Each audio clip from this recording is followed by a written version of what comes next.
We're meeting today with Rodney Hilton, an eminent and very productive historian of the Middle Ages, whose special interest has been in the peasantry and the lower orders. Well, Rodney was born in Middleton near Manchester in 1916, and I wonder, Rodney, whether you can identify in your early years certain pointers in the direction that your subsequent career was to take. I think quite positively so. My parents were active members of the Independent Labour Party and had been so even before the Labour Party itself was founded. On both sides, my grandparents had been involved in the Lancashire textile industry, and strangely enough, both my maternal grandparent and my paternal grandparent had been, in the early years of their adult life, handloom weavers, all of which, as it were, came into the folklore of the family. All sorts of things in the folklore of the family which were interesting, such as my maternal grandfather carried a banner in the 1884 general election saying, "Down with the House of Lords." So there was a general sort of radical background, as well as the late 19th, early 20th century commitment to the ILP, which of course was a socialist party. So when you grow up in that sort of atmosphere, it's not only the sort of ideological, if you like to put it that way, commitment, but also all of my family, as well as looking forward, very definitely looked backwards to their immediate ancestors and to the activities of their immediate ancestors. And then you really decided to be a historian, or you suddenly became interested in history from an early age? Yes, I was certainly interested in history and fascinated visiting my maternal grandparent, my maternal grandfather, who died at the age of 96.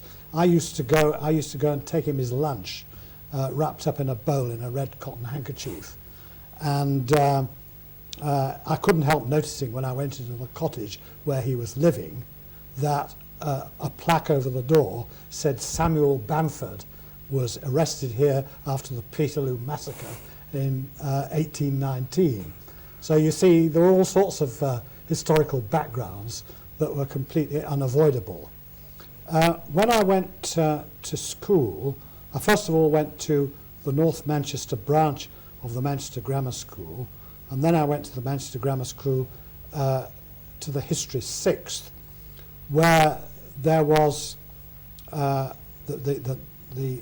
chief history master in the History 6th was R.F.I. Bunn, who, although not having any particular sort of commitments as far as the interpretation of history was concerned, was an extremely stimulating and encouraging person. And incidentally, he had also taught the man that was later to be my supervisor at Oxford, R.W. Southern. Ah. So I actually met Southern, first of all, in the company of R.F.I. Bunn. Yes. And it was at the school that I was very interested in history. I imagined myself, in fact, I actually started writing a history of Middleton with an emphasis on its sort of the labour history of Middleton. I used to go to extramural classes at Manchester University conducted by G. Tupling, the historian of southern Lancashire. And consequently, by the time I came to sit for scholarships and whatnot, to go to the university, I was very committed as a historian, and particularly, of course, interested in the history of the Lancashire working class. I changed that, as you know. Yes, at Oxford, then, did your interest in the Middle Ages begin, and what What Yes. particularly directed I you think back into that the reason why at Oxford, at Balliol College, I got interested in the Middle Ages was because the first tutor I had was a very, very stimulating person, V.H. Galbraith, a very fine historian, not particularly interested in the sort of history that I was interested in, but sufficiently broad in his general interests to make the Middle Ages seem quite exciting. And then, after he left Balliol to take up a chair, I think it was Edinburgh, I'm not quite sure, his successor as my tutor was R.W. Southern, whom I had already met, and who again, although in no way particularly sympathetic to or committed to the sort of history I was interested in, nevertheless gave me a sort of broad perspective of the Middle Ages, which encouraged me to begin to think of myself as a medievalist. Well, now, one of the problems, of course, was here was I, interested in the history of the Lancashire working class, getting all sucked up into medieval history. And I thought, well, why not? If I'm going to talk about or write about the history of the working class in industrial society, one really ought to start off by looking at their ancestors. So I decided that the thing to do was to look at the medieval peasantry. There was a bit of a problem about looking at the medieval peasantry. That was that the last of my special subjects, which interested me very much, was on the medieval English borough. But one of the documents that I found most interesting when looking at the medieval English borough was the documents illustrating the history of Leicester, the Leicester Borough Records, which had been edited by Mary Bateson. So I thought, well, yes, right, Leicester, that's a very interesting place and there's plenty of documents, but perhaps I better look at the rural background. So I discovered in the Bodleian Library that there was a cartulary of Leicester Abbey, which I plunged into, and at that point I became completely absorbed in the peasantry and the relationships between peasantry and landlords. And this is the subject, of course, of your DPhil, the subject the Leicestershire of my, yes, estates.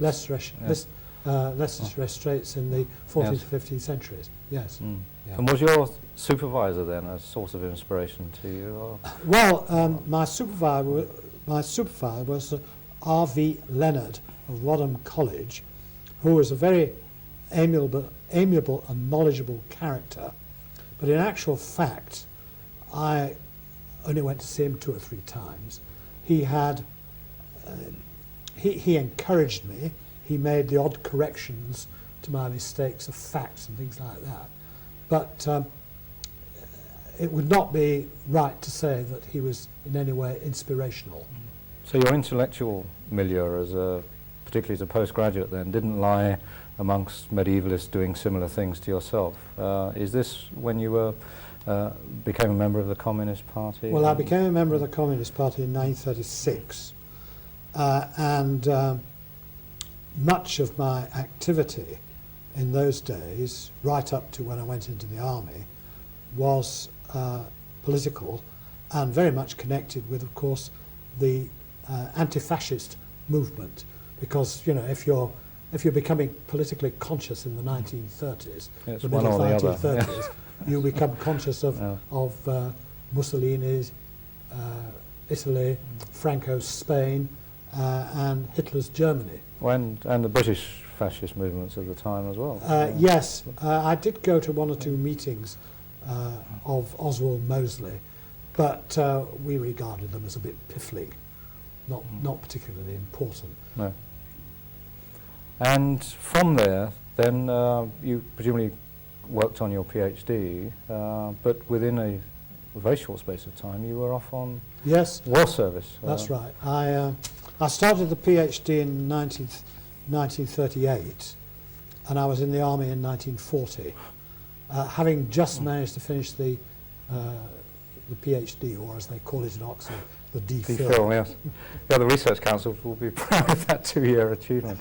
So you were, you'd completed it and you were examined before you went off to, where, yes. the Middle East? Yeah, no, I was examined by, yes, I was examined by Eileen Power and J.G. Edwards, and it was only a month or two after that I was put into the army and did a period of training in England and then went off to the Middle East and eventually to Italy.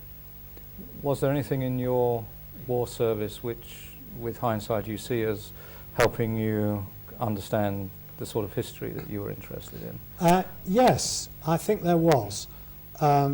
First of all, of course, although I'd been on holiday in France occasionally when I was a student, the very fact of being in the Middle East and in Italy brought one into contact with completely different social structures and so on, because even though one was in the army, particularly if you felt like doing so, you could find out about what was going on. And in particular, I found, the peasant life of southern Italy, even though I was mostly going through it in an armoured car, extremely interesting, because I used to get sent out on patrol and that sort of thing.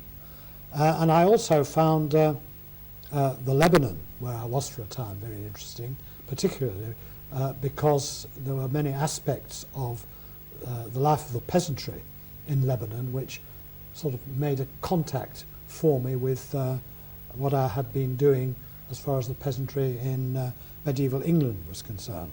But perhaps some of the most interesting experiences that I had were when I went on leave towards the end of my army career, if you can call it a career, to Cairo, where I was in touch with quite a lot of left-wing Cairenes, I suppose you could call them, but they weren't necessarily Egyptians. A lot of them were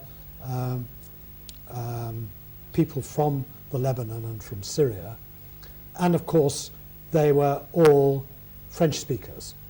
So in a way, my connections with France were very much bolstered up by the fact that most of my periods of leave were spent in Cairo talking to French-speaking people.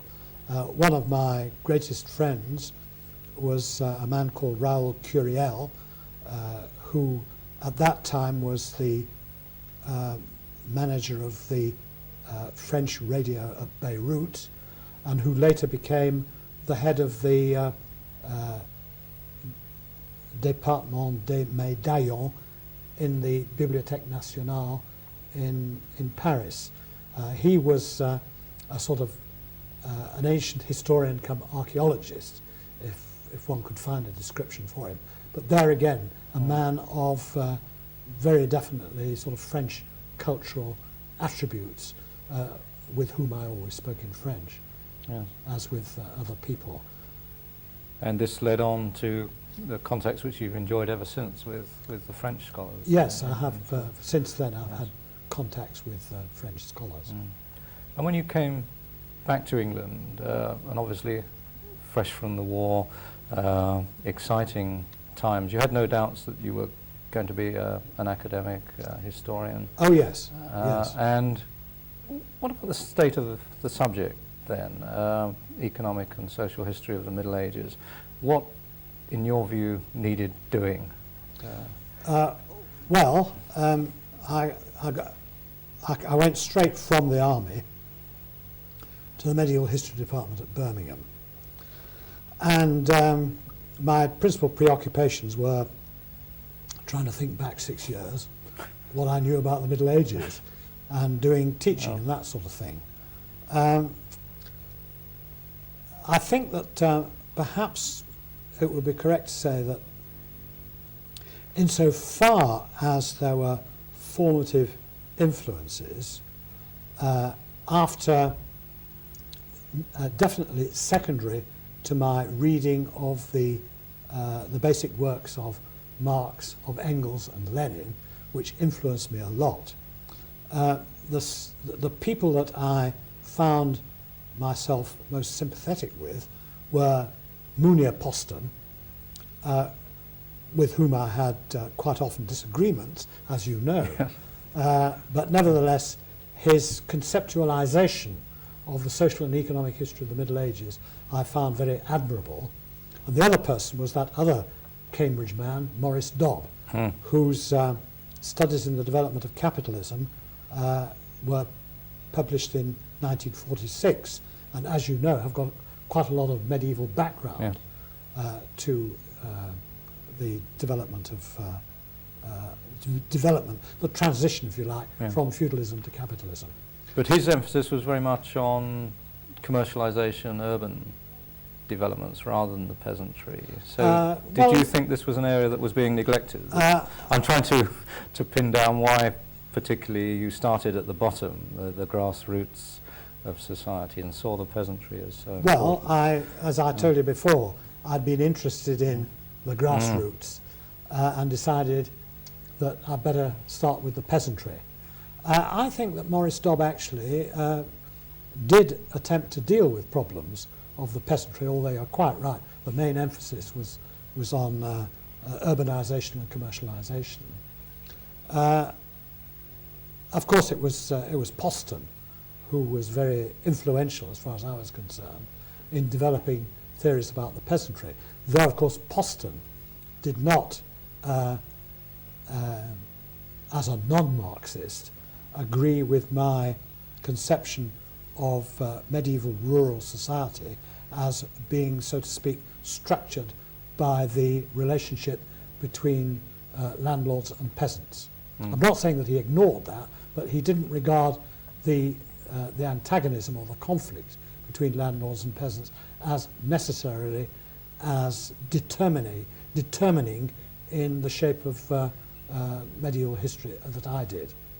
No, because from an early stage you were concerned with peasant resistance. Yes. I mean, the article that presumably you left in the press when you went off to war. Yes. Was, the one that was published in the English Historical Review in which is your first publication, isn't my it? first publication, which was this poem, this poem in Latin by a bad-tempered Augustinian canon slating the peasants that had the audacity to rebel against their landlord.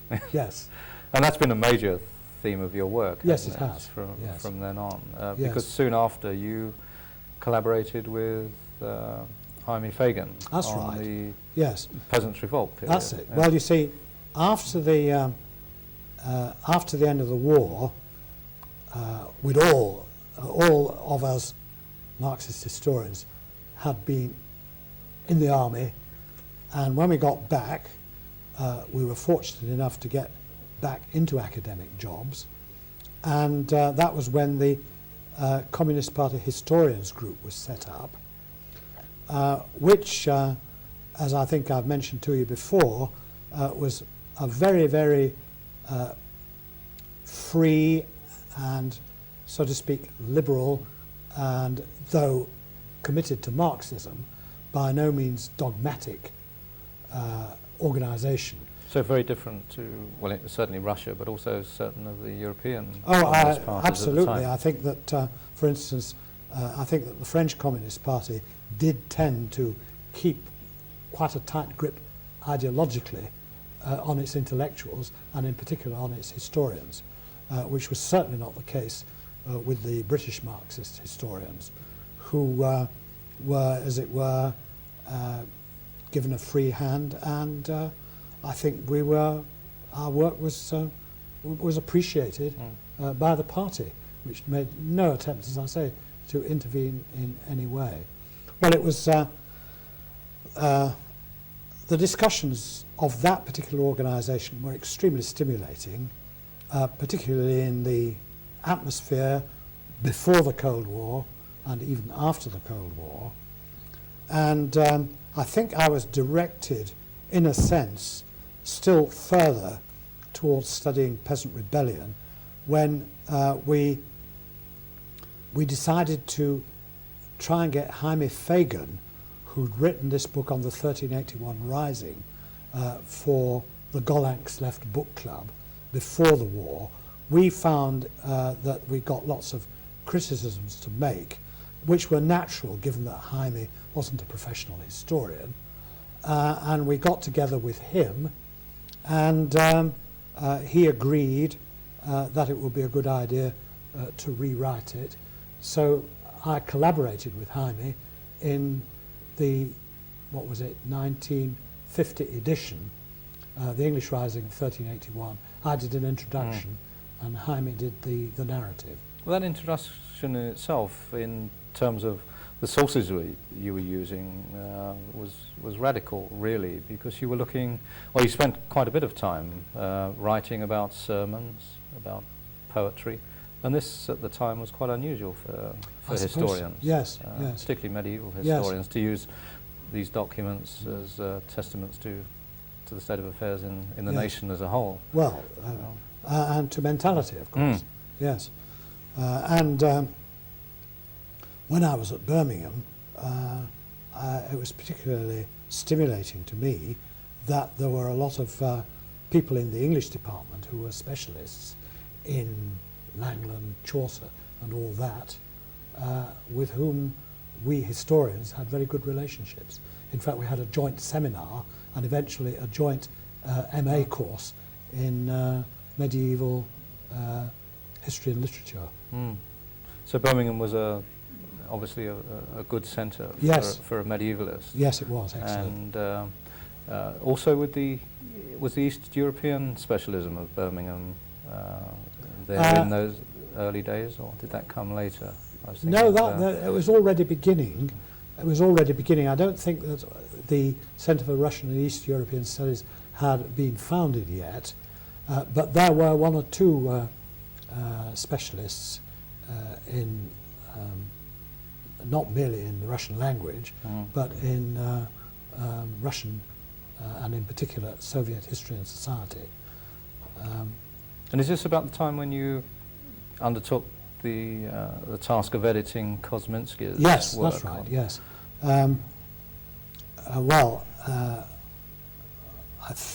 Kosminski's studies in the agrarian history of 13th century England, based upon the 100 Rolls of 1279 to 80, I think it appeared in 1956. I had a long correspondence with Kosminski. He did come over to England, actually. I remember very vividly a dinner that we had in Cambridge in which Munir Poston, myself and Dom David Knowles were present, and we all got on like a house on fire, which is a tribute to David Knowles's liberal attitude. Yes. And I've only once been to the Soviet Union, but there again, I think it was in 1953, I met Kosminski again, had discussions with him and whatnot. But I think that was very worthwhile because, as you will very well know, that book is still very much a useful text. Yes. Yes. And contacts with Russian historians became more difficult during the Cold War. Yes, they did. They did. Very, very difficult indeed. I think Kosminski was basically the only one of the Soviet historians that I had much to do with. I occasionally exchanged letters with some of them, but nothing further than that. But in any case, of course, the intervention of the Soviet Union in Hungary in 1956 was rather traumatic for a lot of English communists, many of whom, including myself, left the Communist Party in '56 without necessarily becoming hostile in any way to Marxism as an approach to history.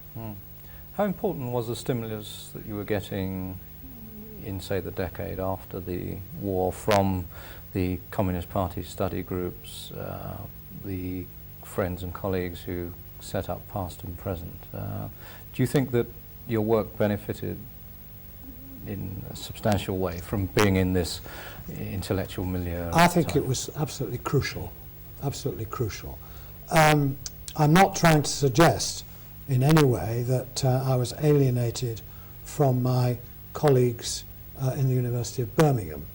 I always had very good relationships with them, and in spite of the atmosphere of the Cold War, none of this actually spilled over into Birmingham itself. And my head of department, H.A.C. Cron, was always a great support, even though he got absolutely no sort of intellectual connections with Marxist historical interpretations. But in spite of these good relationships with colleagues in the university, there's no doubt about it that the historians group of the Communist Party was absolutely essential. Mind you, I should say that there was in the University of Birmingham a group of Communist Party Marxists, including the Professor of Classics, George Thompson, and the Professor of German, Lord Pascal, and various other people. So there was a sort of, there was a very sort of good bridge between the university itself and the Communist Party Historians Group. You obviously found Birmingham a very congenial place to work, but rather unusually perhaps you spent your whole career there. Did you ever think of leaving? Yes, I did. Going back to Oxford or? Well, as a matter of fact, I was a friend when I was an undergraduate with the son of Sir Maurice Powick. And when my friend unhappily was killed in a motor accident, I had encouragement from Sir Maurice Powick to try and get back to Oxford. And I thought, well, why not? And I made various applications. And from what I heard, you know, in roundabout ways from the college senior common rooms, the fact that I was a dirty red was absolutely crucial in stopping me from getting anywhere. Yes. So there was obviously no escape during the period of the Cold War, or perhaps even later, from Birmingham. And in a way, looking back on it, I'm pleased that I did get turned down, because I'm very glad to have spent all that time in the University of Birmingham. William, you managed to achieve remarkable feats in terms of the numbers of postgraduates reading about medieval peasants in Birmingham. Yes, we did have some. We have had some very good, good people, and I think that the Birmingham medieval postgraduate school, so to speak, whether it's been about peasants or other things, has been very successful. And of course the centre, the geographical centre of your own work is very much the West Midlands as well, which obviously you were deriving enormous benefit from studying local sources. Yes, well, it's interesting that they should raise that, because in actual fact, that book, A Medieval Society, which is about the West Midlands, developed quite definitely from a special subject I was running. It is, so to speak, a development of the special subject. And the one I did later called Bondmen Made Free was also a development of a special subject. So my writing and my teaching linked together very closely. Yes. Yes, the medieval society is a very interesting and unusual study in the sense that it almost freezes a community at a point in time and then moves outwards from that through the societies, which really isn't the way the English have tended to write history, is it? Well, that sort of regional history or regional study is much more French than English, isn't it? Yes, yes. And about the main core of your work, I think it's fair to say that you've emphasised conflicts in historical societies, the antagonism between landlords and peasants, and the need to view society in class terms, even peasant societies, where a number of historians, like Macfarlane most recently, would object to the use of peasant and obviously would object to the use of class. Is this essential in the interpretation not only of the Middle Ages but later periods of history? Do you see your work on the medieval peasantry and the understanding which you've given to the medieval peasantry helping subsequent interpretations of history of England in the 16th, 17th, 18th centuries? Well, I hope so. I certainly would specifically defend to the last breath an interpretation of medieval society, feudal society, if you like, in terms of the appropriation of the surplus of peasant production in various forms of rents, taxes, jurisdictional dues and that sort of thing, the appropriation of that by a landowning ruling class. As you may know, there is a sort of internal battle within Marxism. On the one hand, sort of economic determinism, that's to say, you interpret history according to the development of technology, the forces of production and so on.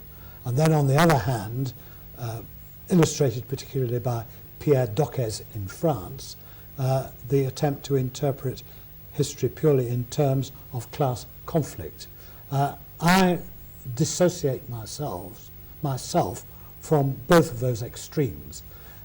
And as I attempted to say very briefly in the introduction to my recent book, Class Conflict and the Crisis of Feudalism, I have in fact spent a good deal of my research on looking at the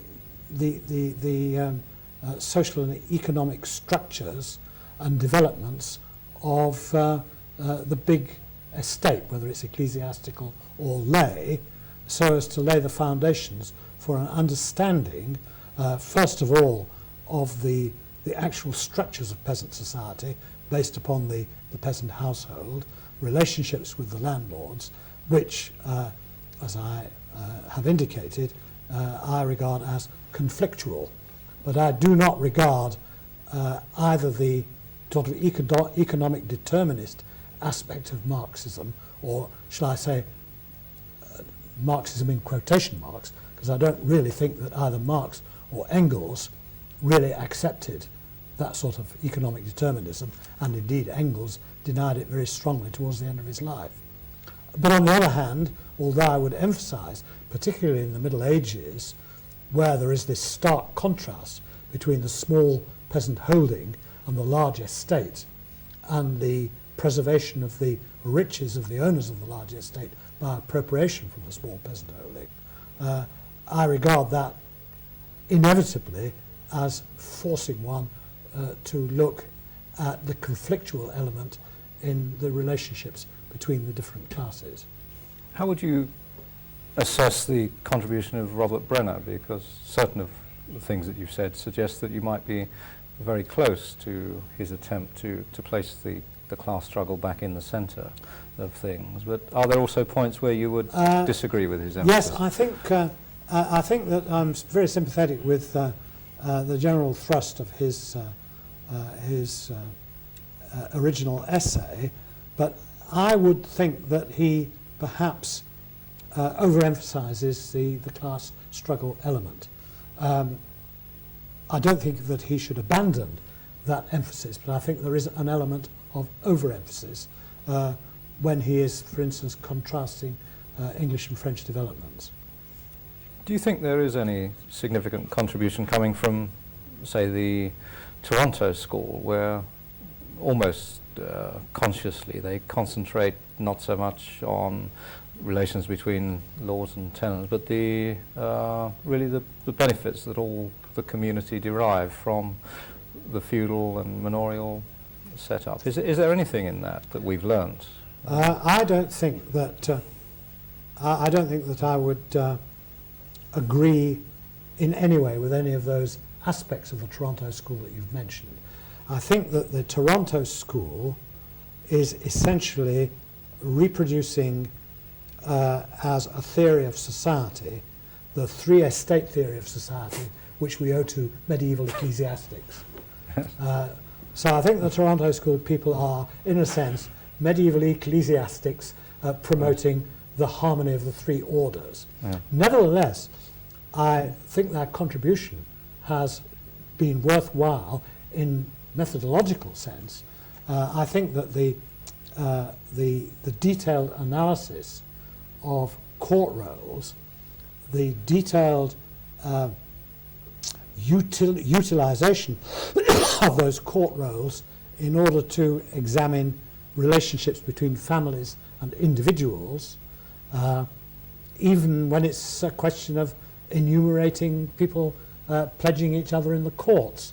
I think that they've certainly made a contribution to the methodology of the analysis of medieval court rolls, and I certainly wouldn't just dismiss out of hand what that contribution has been. No, they were the pioneers in the field, really, of the systematic study. Yes, they were. Are you happy with the way in which, I mean, it has been a very popular area, are you happy with the way in which developments have gone in that field, or do you think that perhaps too much of medieval social and economic historians' research time has been devoted to court roll studies? I don't think too much time has been devoted to them. I think that too little time has been devoted to broadening the perspective. I think that there's been too much use of medieval manorial court rolls for demographic history. I think that demographic history is important.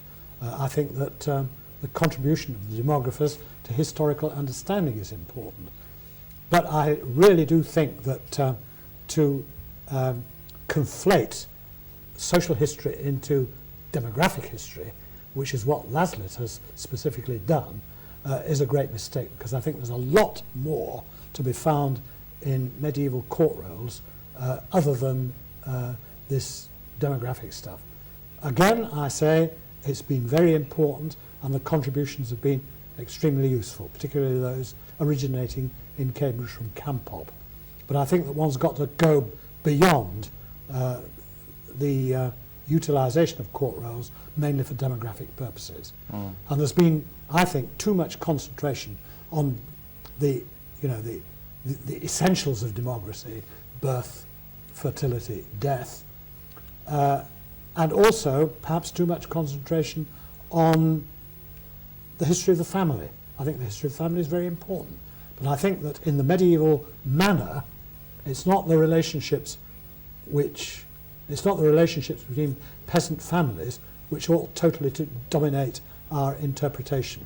Those things have got to be brought in, but we've also got to see the relationships between peasant society and the lords, monks, etc., who dominated them. Of course, the opening up after, obviously you inspired people to do so, of the history of the peasantry, opens up a wide range of interpretations as well. As you were answering that last point, it occurred to me the way in which, say, Alan Macfarlane is able to look back into the Middle Ages using very similar records to the records that you use yourself, but not only to deny that there were any peasants, but to portray a society where the villagers are essentially capitalists.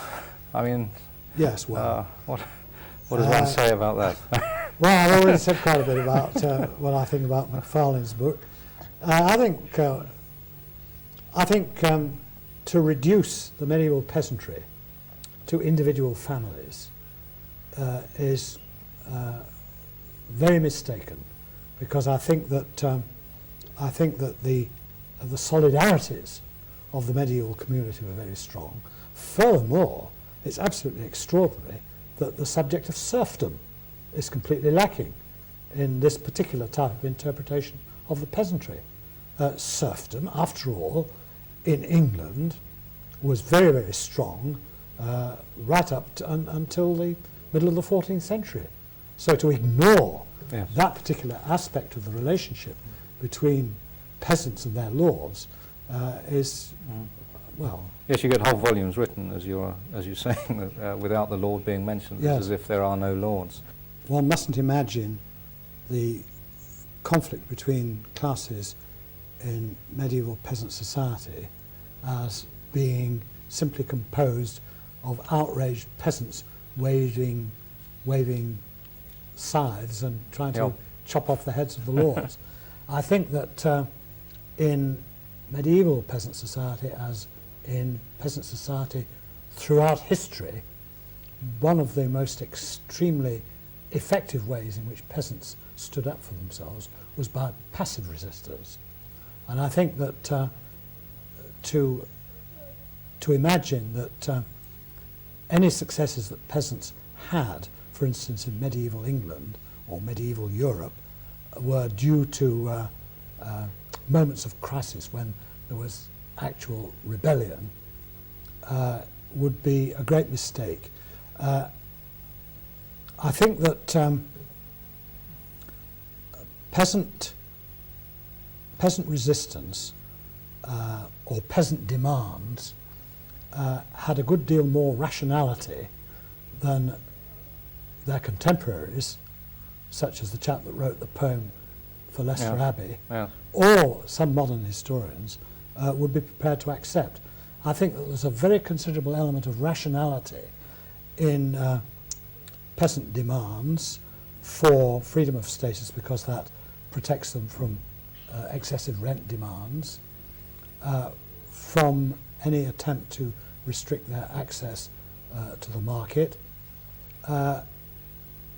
Not only do I think that there is rationality there, but I think that in all sorts of semi-hidden ways, they were able to make their feelings known to their landowners. And I think the landowners did, in fact, learn lessons. They certainly learned lessons after 1381, but what lessons in the defence of custom, which of course landlords, when reminded, would wish to defend. Or oh yes, well, it all depends on how you interpret custom, doesn't it? I have noticed, and others have noticed, at the beginning of the 15th century, remarks in the Lord's records, whether they are court records or accounts. They say this particular rent is no longer demanded and will not be demanded until things turn up for the better. Yes. And what they're specifically saying is, you know, we could demand this rent, but we know that the so-and-sos won't pay up, so we might as well drop it for the time being. Yeah. And I think that that sort of combination of active resistance and passive resistance is additional to the sort of conjunctural reasons for the decline in the overall total of rent during the latter part of the Middle Ages. Now, I'm not going to deny that the change in the land-labour ratio wasn't very important in that, but I still think that this active and passive resistance and this perception on the part of the landlords that they can't go too far was very important in changing a lot of economic structures, and may indeed have had even further reaching effects insofar as landlord incomes go down, so the demands on the international luxury market tend to go down. So I think these things have got to be taken into consideration when looking at the widest perspective of medieval society. As far as taking that into the modern period is concerned, I wouldn't regard myself as an expert, but nevertheless I think that to continue a sort of to continue a class analysis of the relationships between the ruling elements of society and those from whom they eventually derive their income continues to be relevant. In the last few years, I'm not quite sure when it began, but suddenly we observed that Rodney Hilton was publishing articles and studies of small towns rather than peasants. Yes. Are you in fact pursuing similar themes within the small town? It seems on the surface to be an unheroic topic. I mean, the peasantry, the great mass of the peasantry, a great tide of history. Yes. Small towns, You're small scale dealings. Yeah. Definitely unheroic. You're quite right. Why does it appeal to you? Why have you the reason why spent time on the reason why I spent time on small towns is because I became very much aware, perhaps I ought to have become aware earlier, that the element of simple commodity production within feudal society tended to be underestimated, and that insofar as trade, the development of mercantile wealth and that sort of thing was concerned, it tended to be thought of in terms of the big towns and international trade. And it seemed to me that in view of the fact that international trade depended so much on the money income which eventually comes from the peasantry, that it was would be a useful thing to see the way in which those peasant money rents were generated. And it occurred to me that the way in which one could look at the generation of money rent, which had to be paid over to the landowners, more and more as compared with rent in kind and labour rent, was to look at the places where the peasants sold their surplus product. And that was really the original sort of conceptual push to looking at small towns. It was not only that, almost accidentally, I got interested in the small town equivalent of the manorial court rolls. And the first one that I looked at in any detail was the little borough of Thornbury, just north of Bristol, which has a very, very interesting set of court rolls, fairly continuous, though with some gaps, which throw a lot of light on the social history and the economic history of a small town as a very distinct element in rural society. It's not a village. The majority of the people living in it, even though it's quite small, are engaged in non-agricultural pursuits. So I found that very interesting. But do you find the same elements of tension and conflict there? Are these part of feudal society, or are they outside of feudal society, as some historians have claimed? I wouldn't say they were outside of feudal society. I think that in a way, the small town, which almost invariably is a seigneurial foundation, is almost like a fief, except that it's a commercial enterprise. I wouldn't say that by any means there is a lack of conflict there. Where you've got good records, as in the small borough of Halesowen, there are plenty of indications of conflict between the abbot of Halesowen and the members of the small town community. But it's nothing like so well organised as peasant resistance. It is much more of a fragmented society, and consequently you don't get the sort of the rational development of demands which would suit the whole lot of them. As a matter of fact, it's your raising this question has reminded me of some work that I've been doing very recently in comparing urban revolt and rural revolt. It's not so much small towns as medium-sized and big towns. What triggered the interest off, in a sense, was the fact that about a couple of years ago I undertook a research project which I'm still doing That's to say, a comparative study of English and French towns in feudal society. Much of this has got to do with the extent to which the towns should be regarded as compatible rather than antagonistic to feudal society. And I did 3 seminars in Barcelona last year dealing with this subject. But one of the things I thought I ought to do in looking at towns in feudal society was to see to what extent the class antagonisms are manifested. In fact, it's an answer precisely to the question you've recently posed. Well, now, one of the things that surprised me when reading, in particular, a lot of syntheses by French historians on urban history, was the consistency with which they said that rebellions in towns were completely irrational, were the expressions of hatred by the poor for the rich, had got no programs and had got no sort of no rationality.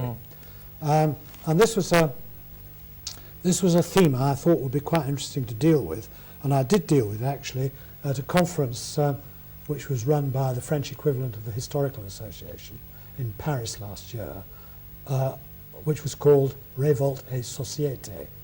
And I sort of punched up all that I knew about urban revolt.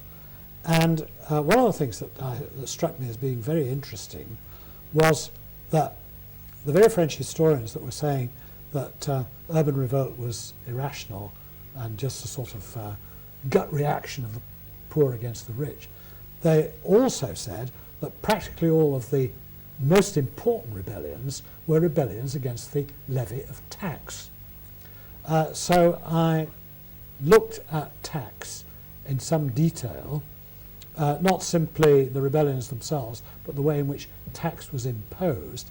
And one of the things that struck me very strongly was something that had occurred to Philip Wolff, the historian of southern French towns, quite a long time ago, that these irrational townspeople had got a damn sight more perceptive view of the difference between progressive and regressive taxation than people do have today. Yeah. And for instance, in the towns of Languedoc in the 14th century, the ruling elites of the towns were saying, right, the tax we want is first of all a poll tax, and secondly a tax on consumables, which of course is okay for the rich. The middling elements, artisans and so on, and their supporters lower down the social scale, said, no, we don't want that sort of tax. We want a tax which is proportional to people's wealth. And this theme crops up over and over again in these tax rebellions. It's a very rational argument. Absolutely rational. And it occurred to me that in a way, for the artisans and those lower down the social scale, there is a sort of analogy between tax and rent.